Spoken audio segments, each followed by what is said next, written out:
Hei tid, så det atter her med en nødgjent parste av Gjerstamal, og vi som vant, Anja Hansen som teker opp og redigerer, og så det Ronny Petersson som for å takke seg av til ljøtekniska, og så det Paul Ferre, og jeg selv Daniel Adol Jakobsen. Og dette her en affær, som sagt, Gjerstamal, så jeg ferdig atter det å spyrre Paul hva det ligger hånden av Gjersta. Ja, alltså det är några människor och Peter nämnde det i förra brevet 3 kapitlen för att pröja ska vara dolda människor hjärstans. Vi är någon spärk för stilla anta. Jag får ganska pröja som god till äckliga dörrabast och jag också med detta som stendur og i ferrat Mosbra 4 og hetta var et brev som var vei til at tala størst til mun og enkle år fra vers 12 til dømes at han kan vanvira til fire til at du er et onkor når i hver tøymon som tryggva fire døme og i talo og i abbore, og i kærløyka, og i trygg, og i røgnløyka. Vi øyen i opplesser noen, og anvendingen av lærerne, inntil jeg komme. Vandrer ikke nøyegavene som uttar som var givet her vi profetåren, vi håndtallet av det. Hokk som hetta, liv i hæsson, så framgångtøyen kan være ødelen åpenbære.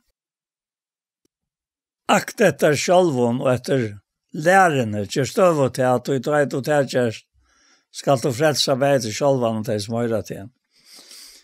Det og i brøven noen at dette løntamallet ligger gømt som Kolossbrev sier, som heter Kristus og Jakob, velndorderne.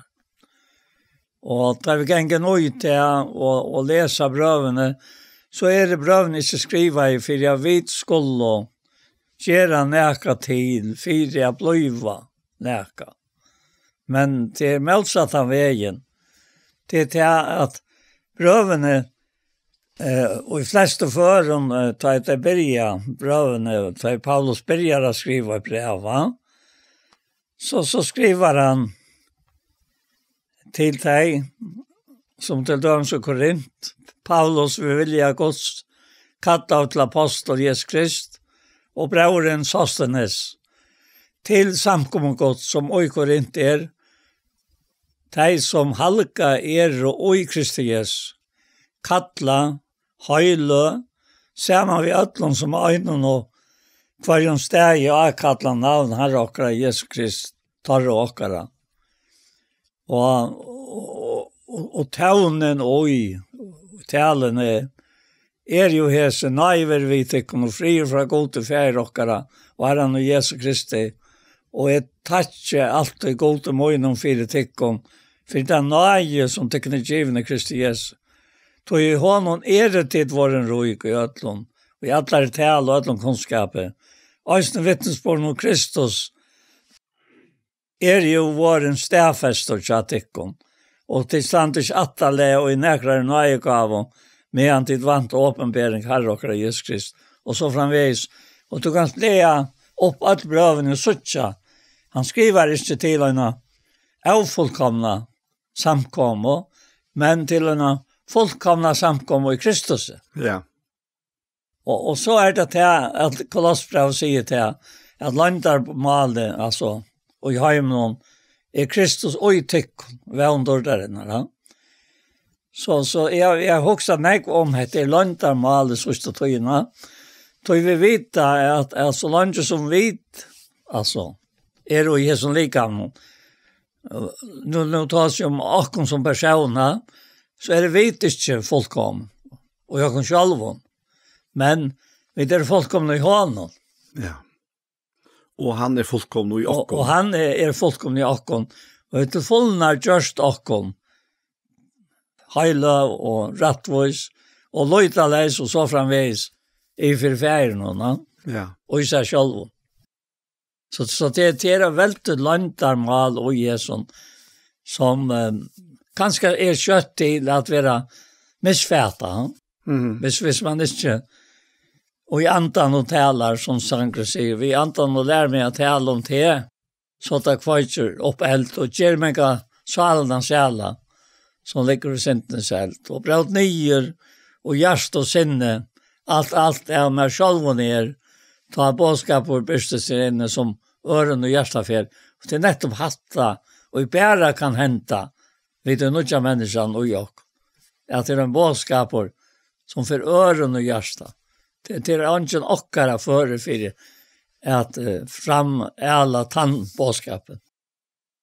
Nej, inte vi har inte till oj och utan så. Vi har det vi honom. Vi honom, ja. Vi honom borde visselig oj och.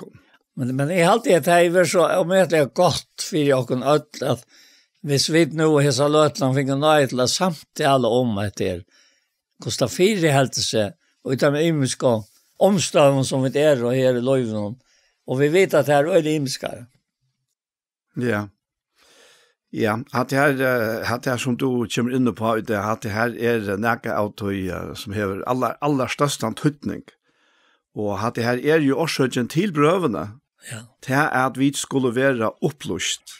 Ja. At vi skulle få verilig kunnskap, eller kunnskap om den verilige sannleggen og i Kristus, ja. Det ligger så inngrekve i de naturlige menneskene, at vi må gjøre akkurat fire få nære at det fire, ja. Ja. Og ikke minst innenfor religion, altså, og Guds styrkan, her altså, tanken atlastes. Til at utan at vi offra, så får vi ikke. I evangelien og i Kristus, så det at det kommer til offra, så det at vi skulle offra okken for at andre skulle få noe. Ikke 4 vi skulle få, men 4, du vet her finner alt vi Kristus og i Kristus, og vi ofta rattelig tørnom.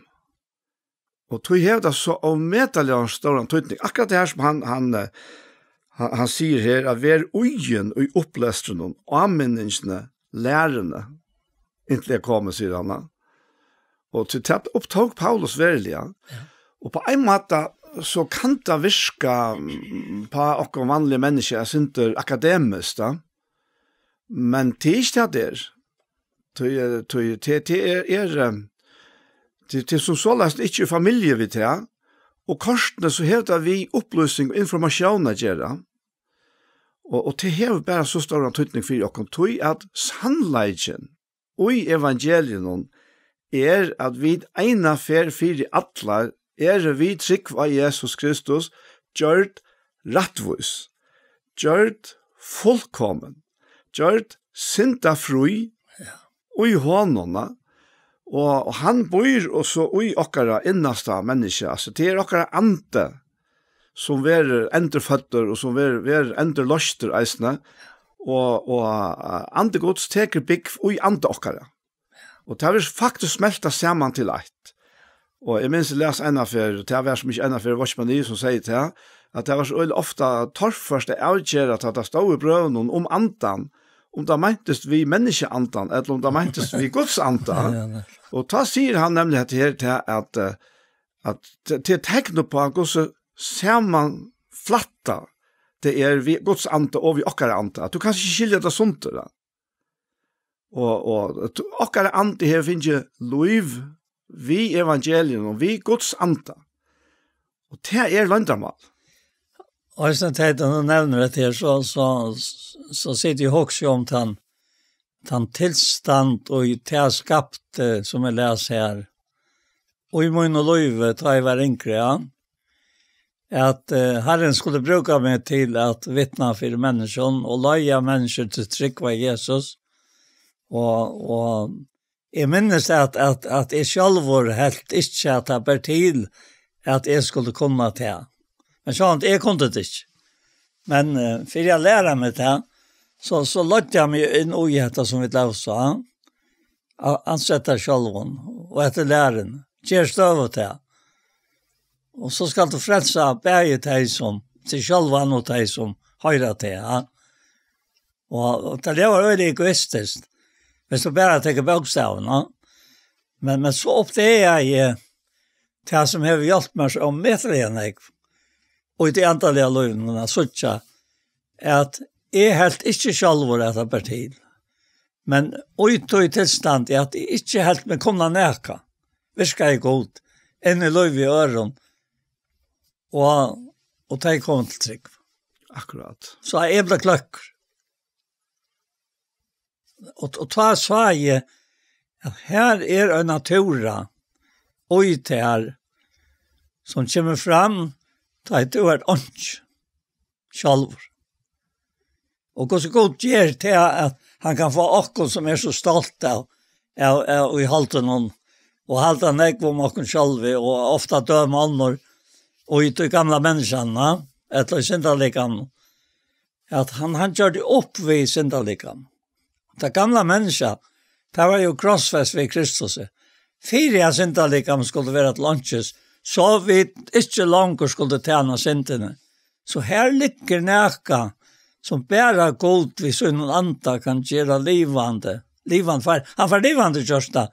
Görande. Så andra människor tackar mig ut. Ja. Yes. Ja, akkurat.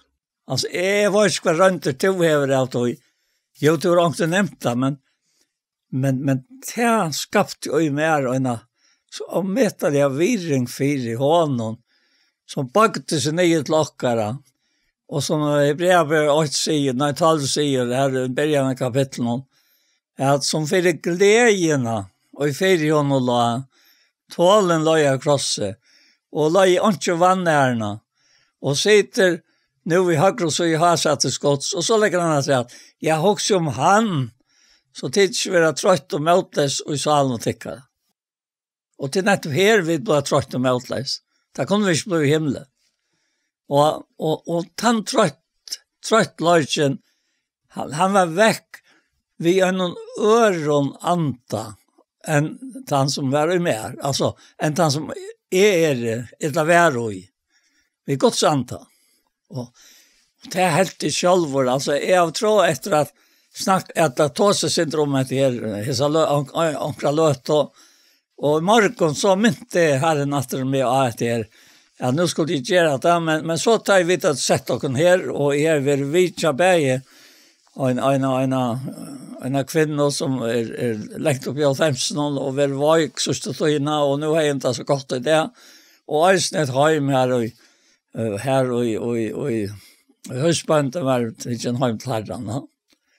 Så jag har väl också om att det är för nu sitter på inte vid allt här och jag var inte här kan framkalla dator som han tar sig vid mig om i morgon. Ja. Jag lägger mest till här att läsa Hebreerbrevet så det var inte trött och motlös och i salontickare. Ja, i salontickare. Och ja, jag är samförstådd om att det är tillvita att han inte säger i antatikare. Nej, det tycker vi. Han säger här i 4 Korint, första kapitlet, nu var det i 4 Korint. Ja. Men i ändan någon här av 4 Korint. Ja. Ja, jag kan läsa från vers 20. Han säger, nej, det som var heimen og dorskaper utvalgte godsær, for jeg gjør henne vise til skammar. Det som var heimen og vekt utvalgte godsær, for jeg gjør henne sterske til skammar. Det som heimen og hei lydig at tøya, hit vannvirda. Det som ikke var utvalgte godsær, for jeg gjør til ønskes det som var nægga. Så ønske hold skal råsa seg for gode. Og så sier han her, men av honom er tid ui Kristi Jesus, som våren okkon, visdom fra gode, og så nevner han her troi, rattvise, heilagjering og endeløsing. For som skriver, han råsa seg i herren. Og jeg har vi hoksa om dette her, altså det streifa tankene om i samband vi så pratene til okkon, men akkurat så her tror ikke sannleggene her, altså rattvise, heilagjering og endeløsing, og det taler egentlig inn til oss som mennesker, som tror delt at vi ante, sal og likam. Og rattvise, det tåsar om at okkara ante rattviser. Som vi nevnte Jan, ja. Altså, han har gjort okkara anta livande. Og han bor i okkara anta. Og han ikke følsamer i fyr okkara salarløyve, at han lukkar av tog jeg vidt, nu har glemt å sagt han, etla, vi tar veldig oskikkelig, for jeg sier det på samme måte. Tverste måte, så hans innskje etter at sleppa at bråta ut til okkara sal.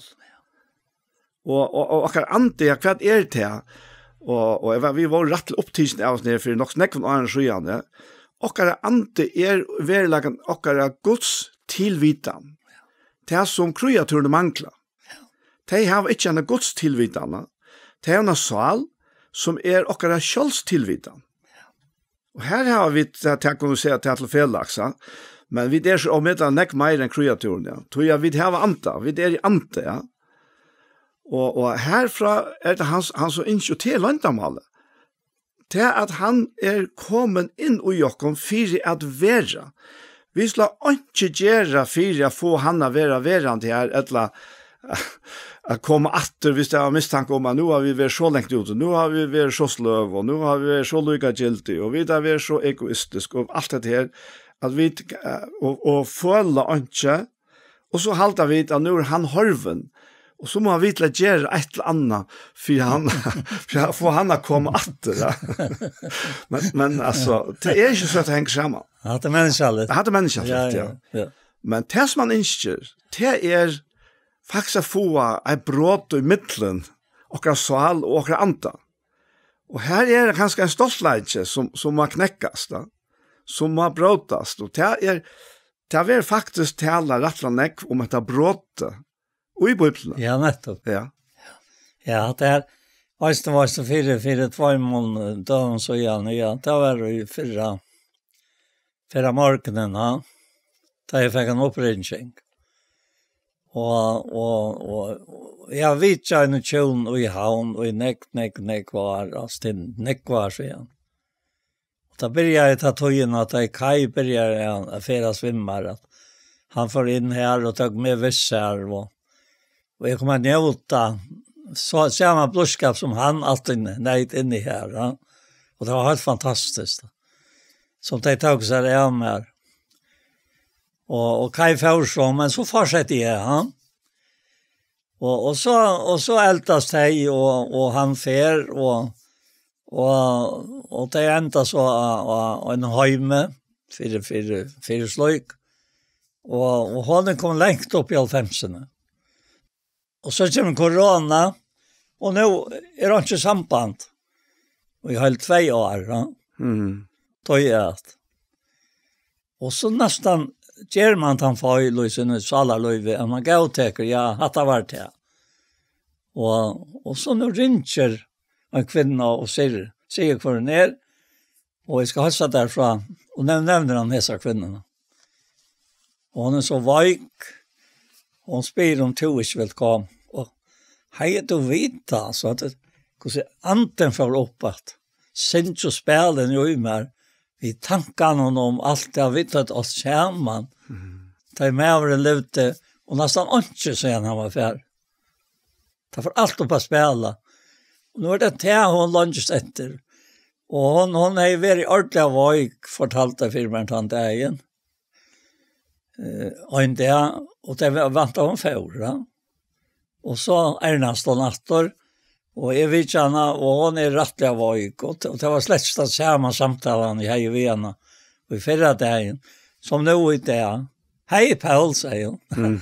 Altså, nå det helt brøtt. Det nå hun kom for seg. Men, så må jeg bare gjøre. Hatt det vakte med, opp til det, som herren fra helt ung, og herren av sannfart meg om jeg skulle leve i. Ja. Nå kommer han inn ved hessen. Og til øynene som tror etter til samfunnet vi han. Da sier hun hvem sammen vi med her, men hun må ha omkran som vil komme inn til sånn vi og i stedet Jesus her. Det sant? Vi det ta sente på och stär Kristus är som det var god i amen vi och alltså är det helt fantastiskt som en av hans här att det är era folk och hans röst och vad kan vi ta att vi det fullkomligt i honom det är inte vi det fullkomligt i oss själva och kan gärna kan få men det är vi det fullkomligt i honom och som du läser ändarna för första kapitlet och i förra Korintbrevet som är var nog konkret Rättvisa, heilagjering och endelösning. kan det vara mer Ja, det är alltså det här är att det täcker allt och alla människor. ja Och alltså två ting ligger först av snär och det är rättvisa och det är endelösning. ja Men det som ligger i mitten här. Det har vi tagit om i processform, geringa, ja heilagjeringa. det är tackon Ja. ja Alltså det är en process som och haltande och hon helter och från toja vid komma till trygg. ja Och intill vi fär ut ur det som likar med en eller annan hatt. netto Inte vi hans har kommit ettla vi själva alltså fär ur det det. säger det var en som nämnde vi mig om till att vi hade varit upptäckta vi hetta och en ända en sändning och på ena vägen så tänkte jag hade jag haft akkurat det som du ment mig av. Så tog väl nu att detta ska komma fram så det är tryggvande för att få hålltid, är det inte? Ja. Akkurat. Alltså, tar jag en tåsar här och för att måste om godsatten. Ja. Att en likamliga vänningen som är läs är nyttligt lojte, men godsatten är nyttligt allt och är väl efter berg för löjve som nu är för det som kommer.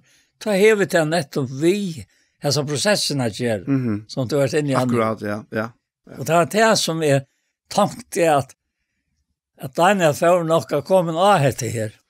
Ja, jag kom så tankar om att det här nu tar till nämner om man ser kvinnorna och att det här går så livnar upp vid fällskapet här hooks är om Hebreerbrevet 12. Ja. Och han säger här jag kan ta till vi så lät jag kan stå fram vi sån och hjärta i fotlar troa visse vi görs den rense från ringar samviska och lika med två är vi regn och vatten. Och så säger han lät jag halta och visla fast vid jotting vånar och att han är trofast som gav lyfte. Ja. Og at det lærte okkon gjeva gater kvør etter øron, så vi få hver annan at brenna i kærlega og gå om verskon, og ikkje gjeva pæta komma saman kvør vi annan, så det som sier ikkje som men anmenna etla oppmuntra kvør annan, og ta så mykje meira som det suttja at det er narskast. Det är akkurat det, och det händer nu, alltså i det och förra dagen och är virksamt nu. Så det är värdigt. Och jag vill inte vara virksamt lunch, alltså i samband vi tar samfället som skulle ha varit, ja. Och ta i favorit är att han nämnde ju nettopp. Ringte av era rådsligare.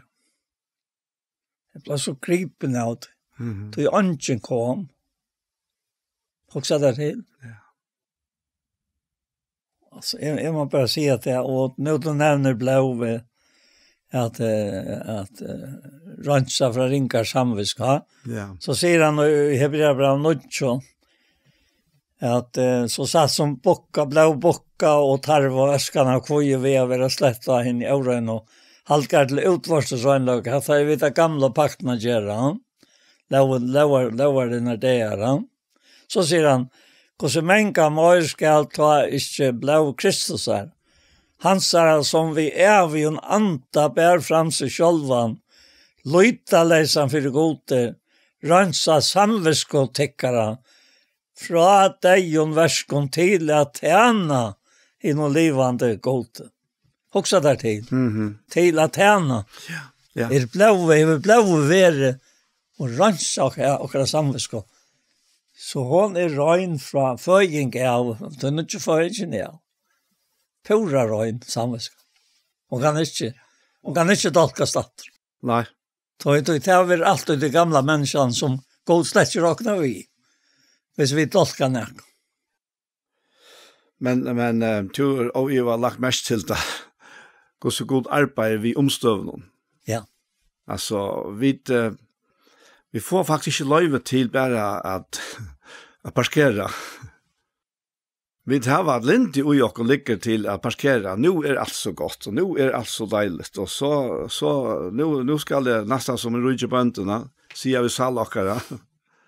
Ett dräck över glädje och så fortsätter det härifrån. Men och jag tycker faktiskt att det häver näka vi till året ger alltså som för vi inne och det vi tyckte. Det är så negativt ladda år på några matar men i bibeln hör är det så omedelbart positivt då. Tui schalt om tu så vaknar vi och färlugas med stink aus ner tar du vaknar. Ja men så är det så omedelbart glad för att du vaknar. Så. Och det som är vi också va. Och omstövnar vi kvars kan vi utfyra min ena för att omstövnar tvingar mig in i näka som Gud vill för mig. Ja. Och som jag själv absolut inte vill. Nej. Ta boi man så emot att jag huxar inte om det, eller renner undan då igen då. Hvis du ska huxa om det. Men så leier han omstövnar fram så läsne oj min löva att är väl tvingar. Och så är det man kan spela, är det så kärlek som tvingar ockorna? Ja, det är det. Så han är kärleken. Och han tvingar ockorna. Och här är faktiskt något som är en tillvitan som är omedelbart viktig för alla tryggvande människor. Och det är något som han alltså nämner i 4 Korint 6. Och det är att vi är inte okra äkna. Vi är durskjøpt. Og det er det bøyer eisen okra naturliga mennesker mot at vi ikke er okra äkna. Ja. Og sjálvandi er vi okra äkna altså i samfellan og i samfella vi ånder, og vi bestemmer sjálva hvor lengt vi færa og så lesna. Men vi er ikke okra äkna i fri honom. Og hva er det han vil? Jo, han vil ha okra at vi skal være mittel andre mennesker. At vi i hans sted røkka ut til andre mennesker. Og tog er det faktisk veldig godt til at han leder omstøvner, leser så av tjåkene, vi vera faktisk på en måte pusha ut i nægget som han vil at vi skal ha. Et eller annet motsatt av det som du sier, Johan, ja, nu skal jeg og jeg skal njøte det av alt det og datten men också så hit som är men kan värre. Ja, nu är jag så sliten och nu kan jag inte gänka och nu kan jag inte ta. Och så sackar man ner och nu är störskave och jag var inte bilen ut och så framväges och inte. Detta man vara änterna. Och det klarar inte att slå med till talsvi. Nej. Så langt jeg kan køyre, har i egene, har i kile, så kan jeg komme atlasans her som er platt jeg kommer for. Til ikke brøtt. Og jeg kan alltid som jeg får ut av snøymen noen er med over et utskje for å uttårne opp til deg. Og han visste meg så å si gjør det, og så sier jeg, oi, vet du løyke løye meg over her, så glæst det på en tomme her. Så tog han under ärnen och fick en dejliga låt samman vid Uvgäng. Lycka till bilen. Vi väldigt omsorg kanske här som man som tant det här. Alltså det är så näkve möjligheter som öppnar sig tar ju god släpper att bruka det. Ja. Och det har varit alla över tid. Ja. Och också där till för att 8 människor kan ut in att du nämnde vars man det i. Så det fängelse i 20 år sedan. Ja, vi tog sig om man är tändare. Ja, och han vill inte täcka vi utfrian till han blev fri över. Tog jag Mansson, kanske tog jag Mansson när fängare för herran. Ja. Och då är så fakseln. Och konan då i östne. Ja. Och här hon fick han åter. Ja. Ja. Alltså ta sägs om man tar att det skilt inte kvar han kom ut. Han skulle komma ut i april 2024. Ja. Och han kom bara inte ut. Och Kina var så lucka och är så lucka ästne till fast jag vet att gång för sig. Ja. Nej. Men det kom så några frasökner ut om hur han viskar i fångslorna. Och det var bara nystöv man blev bara att grunden till han inte kom ut till att han inte ville ut. han vill släppa fortsätta att vinna fänkar. Så fängen i herran, säger Paulus. ja, alltså. Och att det är väl främma för evangeliums skuld att han sett här som fängen. Ja, att det är några Paulus aktet i den som man. Ja. Ja. Och till och ju en neck människor är som virkla offra sitt liv på handamatarna. Men han offringen som nevnte Johanne, hon går inte ut på att jag må göra det här för annars vill jag rockna över på i och sånt. Nej. Men som jag vet inte vi nevnte det här, att jag nevnte det i tjej av morgonen, att vi tas vi gör vi inte fyra att. Men vi gör det tøyat. Tøyat vi det elskar. Tøyat han her Jesus sjølvan fyrir okkurna. Ja. Jeg mest tankar om at nok det siden jeg kom tankar om to så vi en mann som var nok jangal med som var kom til trykk for å være virkelig ordentlig, men så kom han bort fra. Og så kom vi til å prate etter, og så sier vi han, och han grams ju om att han längst han är vid möte, ja. Jag säger så att vi har vaskat, du ska inte komma möte. Och då du vill komma möte, ja. Och jag tror du kommer här till att du kan släta vara vi komma samman vid Örnskikvand, ja. Så det minns jag och känner att fram av själv att det var en tøykveld och jag slätt ju alltså i unga dagar jag sagt vinnarfällskapen vi till unga så i samkomna. Jeg kunne stand utenfor møtene og bo i inntil møtet var livet, og så får vi til lag, og det var øyla gode fellesskaper, det var alt fint som så. Men jeg er omgang hova for å møte. Inntil at et brått hendte innan uimer, i middelen min anta, som ikke var slapp fram et innan min sal og i jank nøkroar. Ja. Og da jeg til hendte, da klarer jeg ikke å la det være vi bare sitter hjemme. Jeg måtte komma samman vi musikkerna. Ja. Och det som är så runt jag får och egentligen vid mannen här alltså jag vet vad ska jag det är väldigt att han önskar att vara en sån drivkraft, en sån med i okon av kärleka att vi kunde släta vara. Och det är inte några rås okon av. Alltså, hit är, hvis vi röjnar sträv okon till möter och sträv okon till att kanske ge vad öjra eller vad det ska vara, så kan vi rås okon. Men ta vi inte kunna låta vara. Ta rås av dock inte. Grunden är det akkurat hatta som händer. Kanske släta vara. Nej. Till en sorts drivkraft. Ja. Och i nödja människan som lägger sal och viljan och allt under sig. Och du kan inte låta vara. Det blir stil. Nej. Och det är oj här som antan om alltså filter av glädje. Alltså glädje ser han alltid att sig glädjes. Vilta sinne tickara ver alla människor kommer att ha den där. För dessa personer att det är Kristus och jag. Ja. Så Ja. det är här det ligger. Och det är östen så att det tar sig om akkurat lika. God som över röst upp herran. Ska östen rösa och upp vid kraft så inne. Vita det inte lika om tyckare är och limer Kristus. Ska leta att täcka limer Kristus och göra tar till skottslimer. Men nu än så. Vita det inte att han håller sig till skotts när ett lika med henne. Han säger ju att det skulle vara ett hållt. Och så kommer han vi hessen här målsättningen till någon.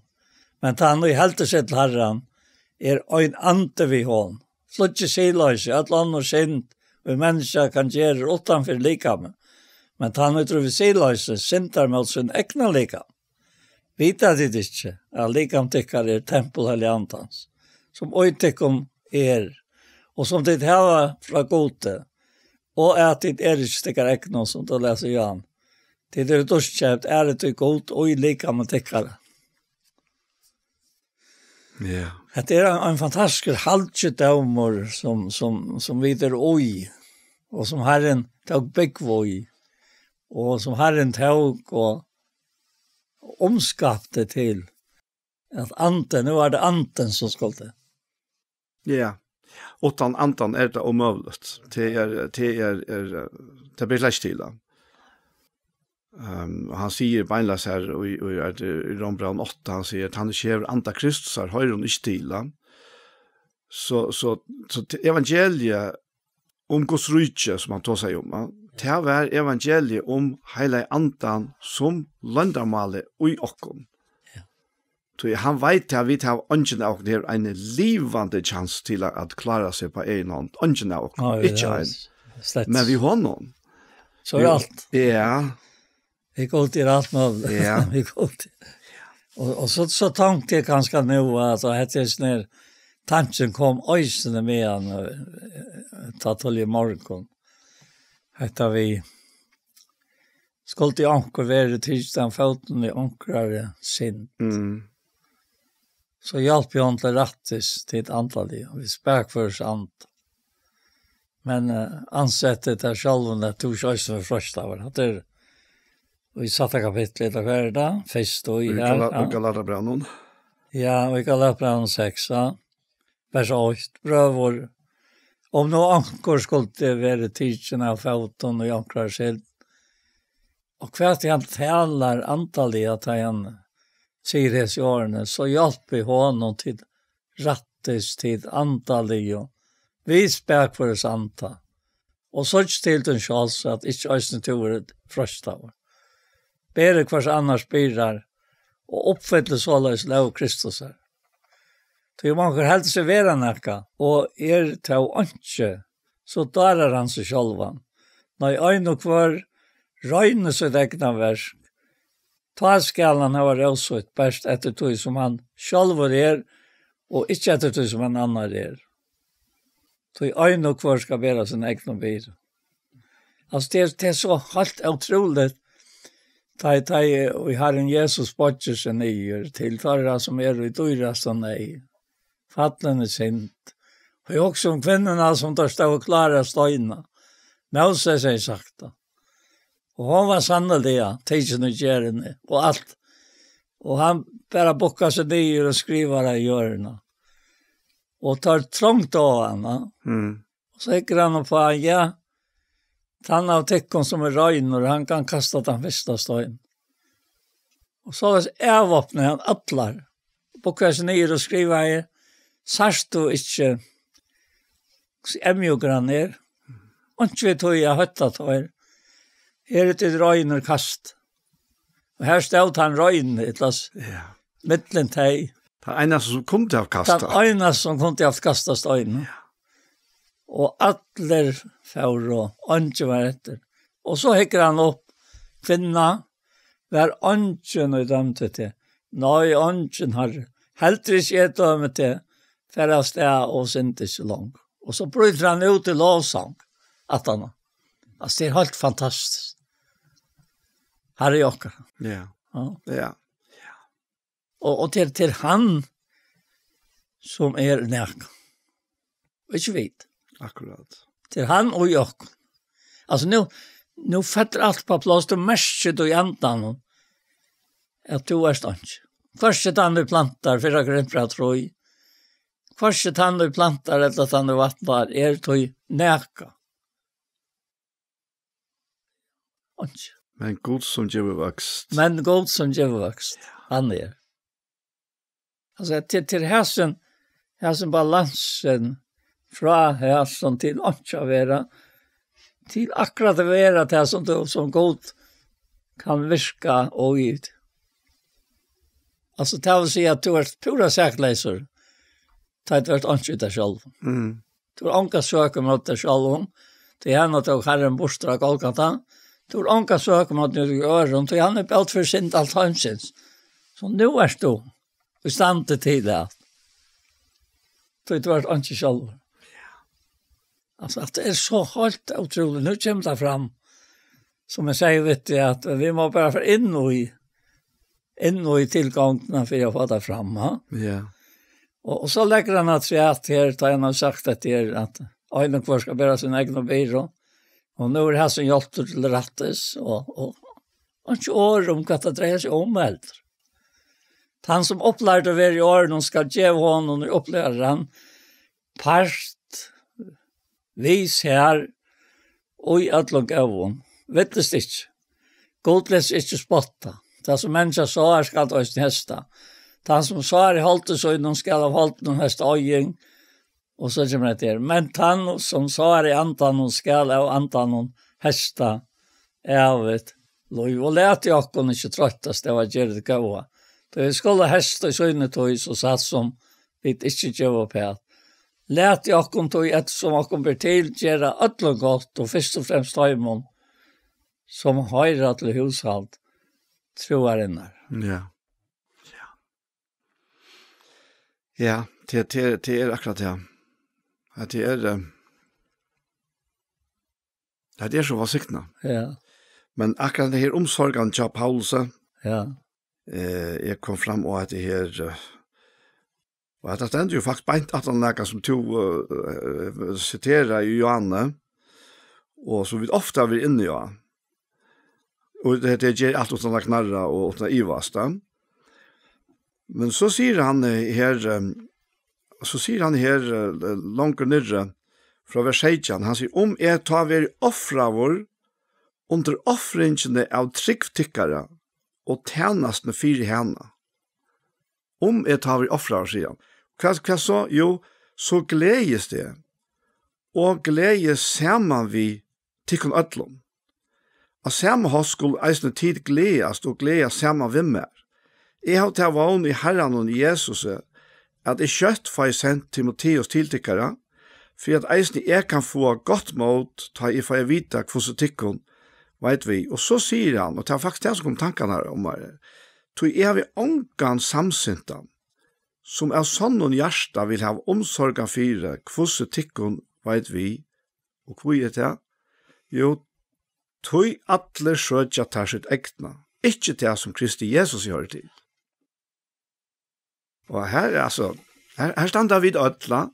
Det er Filippe Brauna. Ja, Filippe Brauna 2, ja. Og verleisen til han, at dette her, og han sier her, så jeg har jo unga samsyntan, som av sånn hjärsta vil hava omsorgen for hvordan tikkun vet vi.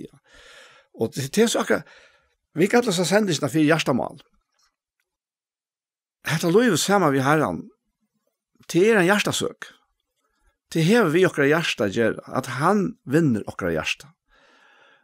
Allt annat som vi røyna, altså, det virker som om at onker hever kanskje røyna, lukka som fyrir at Paulus han bare grenjer, han lukka gjør okkurs fyrir at han skal ikke grenja så nekva. Og så kan man spyrja, det satt hjärsta? Men så hever han Timoteus her, tjasar, og så sier han om Timoteus at han skal sende han, men rundt at troskap hans kjenner til, ens og baden tjener feiersøen, hever han tant vi mer i evangelien. Han vågner til å få sendt vid det samme, som er for jeg sutja, hvordan vi mer verer.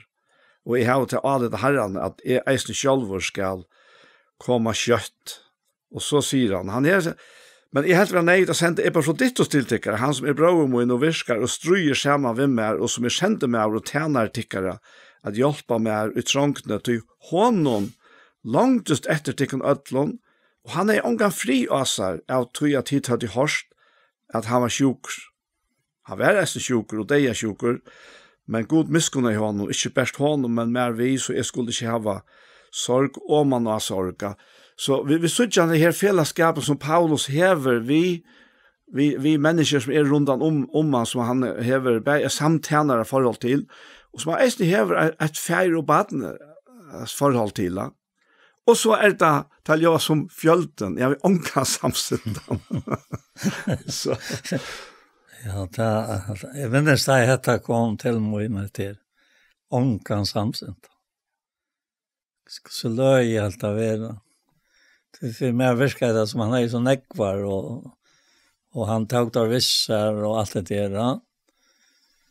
Men det var ikke alt, Jack alt så som han atletet skulle genka. Nei. Og det har han nok også noe godt det, va? Det er ångtene så rikker det slett ikke. Nei. Og så også tog han vil ikke takke øyn visser som før hei vust gav han velja, men så var fattelen et eller annet som för hemmator alltså och han orskar inte. Och så kom det på att hela ta nattor mellan Paulus och Barnabas alltid där. Och Barnabas han ville ha dem med Paulus för avgjort. Tar det Silas för Paulus var det? Jo. Och men kvart fick Goldbors urtoj att allt att här för fram. Och han var som motläser och blott så stora siktning sa han vid Barnabas. Och Silas sa han vid Paulus. Det blev bra flerfalta. Och till hantan goden som vi öja. Ja. Det han visste akkurat vad det battet till honom. Som förhöjmat. Herren. Ja. Han visste. Och ta lugnt ner, vi har inte att till Barnabas. Nej. Men vi har att till Johannes Markus som är problemet mellan Paulus och Barnabas. Ja, men Barnabas var en måstare i att få allt rik. Det är allt känt allt, det är Ja. Ja, han kvar, va? Ja. Du vet inte, kanske han bara fortsätta, vet du. Ja. Jag får ära rika, Allra helst. Ja, och så var det vi också det. Och inte i vad stod i. Så han gör den på sig själv. Nej. Han var han som tog sig av Paulus att i ödradstan. Ja, var det sant? Jo. Ja, det är det som jag menar vi. Ja. Ta stå han som är med över då. Låt jag inte apostlarna rätt rätt. Men du sørst at det her, hvordan det som kunne se ut som å være blivet nylig. Ja. Du omstøvner leia seg så løsning, ja. At det ble til en veldig sikning. Ja. I stedet for, ja. Ja, det ble sikning. Ja. Så hva skal det ikke bli til sikning, da vi vet lykke som på konter og lykke som...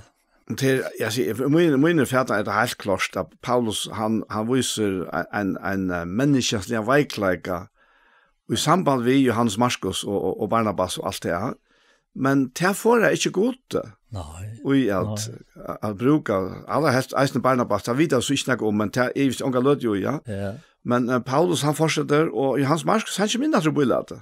Vi vet här var veikleikar som vi har för att själva och men kan så då jag ser det ganska men kan ta och min frustring är att hans nära han bara ger sig upp. Det är reality tanke.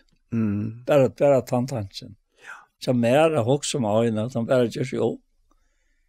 Och ta följe böjna vägen. Nu är det två som är längt av lojas. Men alltså så kan det ta kom och färra så och så hjälpte mig så öliga väl allt här Rottman säger ja men alltså du sentar svårt att du tankar säger Rottman där tankar är talfri säger han men ansökter att det är just slärst fäster auto där och det är man bara säga ja men kan ha varit då snäja av den stank någon och räfta herran och sagt av igen att det är helt gälla mig men det är gamla människa då som gärnast och med det andra ja och ta dirrar ogenskapet ja för det som det älskar då akkurat det här vi brukar kanske inte vi huxar kanske akkurat inte i såna här samband men det är det. Ja. Det är hållt som gärnast då. Det är gärnast. Ja. Så det vill släppa att men akkurat att det här är det är så faktiskt och medel viktigt för och att vi själva för halt vi också själva ta och det är några. Alltså jag känner så väl att det är som du säger själva det här. Ja. Och hvis vi inte skundar mer faktiskt att släppa tankarna så jag nämnt det för så känner jag bara hur så kynisk blev. Ja, akkurat. Och Herren är inte kynisk. Han som bor i oss är inte kynisk. Blir jag kynisk så är det Herren som vinner. Då är det motsatta. Och det här vet jag inte om. Alltså här är inte kompromiss men att det helter och nirre att inte huxa näka om oss själva. Så jag säger det väl mer. Ja. Det är helt tankarna. Hick ansa bara efter. Du är inte bättre än så och det gamla människan men god han krossfäste det gamla människa som är vid Kristus. För jag synte likam skulle vara ett lunches, så han råknar släck vitt. Det är ett väldigt löntarmal att det här, men hur säger jag ver ju det hvis inte hetta vär, och jag kunde dömt om hattar hållt det. Så nu är det ju attra på spel. Jag har ju inte där tid. Vet du hur sånn prosessen heter? Nej. Heilagjering. Heilagjering. Och det är heilagjering. Ja. Handaprocess. Ja, jag menar att jag fer in alltså alla planer i Lyrokna alltså för varje detalj. Ja. Här han alltså och så kan man säga ja men han är strävan. Nej. Till vi som är strävan. Vi vet allt hur var signa att vill att han får rätt. Ja, akkurat. Ja. Akkurat. Ja. Ja. Men jag såg ju också och i pröven någon att malbonen. Ja, men man ska inte jag tror inte säga om näka som människa skriver är folkkommen, men det stämmer att drivna av hela antal någon tala och höjlar människos så man drivna av hela antal och skriver. Så kan det inte vara annan tal som gott vill, som vi skriver. Och det är också om att generationer heter färdig jökna och ett attarlin i attor och 1000 och det är akkurat det samma det. Det är samma kraft. Och samma ätrottar med att leva i. Så det är inte löj om att hållte som gärna vill det få att här vara berget här och och som det omgående blivst. Att det jäfts till omgående grund att göras. Hvis det kan standas heilagjering på skjorte, ja. Det är akkurat det här och jag husker om det här att man tar sig vi lär såna tjassar. Och ta mot ändan och så sista samröven tjassar. Rent människosliga så kunde vi huxa om Bibeln som ju är byggt upp i gamla och nya testamentet. Eller gamla och nya sottmalan. Att ta nutja bara en nutjbok vid några nutjon förutsättningar så att några nutjon sättningar som vi så skulle strujas vi och leva upp till. Och ta också med det som han säger vittar. Så det är nämligen inte vi är inte ensamma. Jag ska inte låta dig fejlas efter säger han. Och han säger här att älska tid med att hjärta är nu bildat ner. Så halte på mine. Ja. Og jeg skal bia feiren, og han skal gjøre til en annan talsmann at være tjatikon atler over. Ja. Andas sannleikans som heimeren ikke kan få, til han ser han ikke og kjenner han ikke. Men til kjenner han, til han være tjatikon, og skal være uitikon. Jeg skal ikke lete tikon feir leiser etter jeg kommer til tikkere. Så vi er talsmann, vi er hele andan som er kommet til okkara. Så er det Jesus sjølver som er kommet til okkara. Talsmannen er Kristus, ja. Han er her. Ja, nu er nok vi har vært slått i det, ja. Nå enda vi det her som vi skulle ta enda. Ja. Det er alltid det som er verlag. Ja. Og enn er han her. Ja. Og enn er vi til. Ja. Ja. Og han er her så lenge som vi er her. Han slipper ikke hjemme etter utan han tenker åkken vi. Nei, nettopp. Han er panteren om arvåkere. Ja. Det er godt. Og hva sikkert. Ja, kan du be en av bønnen vi har kunnet på? Ja, takk for det at vi er så medelig og vel trygt, som du selv sier det her i Johannes 15, at det har ikke utvalgt med, og jeg har utvalgt ikke. Og jeg har sett det til at vi skal være ute og bli avvokst. Og avvokst det skal være vis, og feiren kan gjøre at det kan alt som det ber om. Oferteligt. Att det kan vara så. Men det tog 2 år har vi börjat. 2 årsdagen så började jag. Och 2 årsdagen, och sånt där ständigt skriva, att fullvoisröja han som börjar i gott verk og i tekken skal fullføre til det Jesus Krist. Og hver en underfotler feir, hver en underfotler frelsare, opprisen av deg om livande i alt og alle ræver, og tog kom til han djevaken, og tog løyve som han selv var, tog gatter. Å, Herre, jeg vil ha fatter som en menneske best for at bøte synd heimsyns, ja, synd alls heimsyns. Og så tek åkken visser og grøvene, vi som deg var og synd og misbråten. Takk for det, og signa til Herre, hesa løten og øyne, ryklig han hatt til deg som lett øyre og eie til, at høyre lusta. Å, Herre og suttja, takk for det. Takk for alt og signa seg her som er så gjest. Foreldrene her, Herre, som alle tøyene er i gongt. Og døtteren som er her, og sinen der som engan er her, og som gjør et underfullt av verk. Vi kunne komme til. Å, Herre, her er barret, fire åkken, og to barrøyer, fire åkken, så da kan det ikke være bedre. Og da takkar vi der fire, og vi hadde signat som skulle komme høyre og lusta, og som skulle komme suttja og sanna, at du har tatt sammen i kjær, og det er alt det over. Amen. Amen. Så var hesen parsten av Gjerstamål kommet at enda, og vi får takka for jokken, og vi er Anja Hansen, som tek seg av at takke opp og redigere etter megnar arbeidet. Og så det Paul Ferre. Ja, jeg glemte å nevne Ronny Pettersson. Han sannelig vi i Bøyladen Østøy og tek seg av at Ljøy er så godt som det er. Og så Paul Ferre, og så Kjolver Daniel Adol Jakobsen. Tusen takk for Jesper. Og la meg en for nevne til at pastor av Gjerstamål som her var vært. Der kan du finne av YouTube. Om du leter av Iktus Sjønvarsp, så finner du der pastoren som her var vært.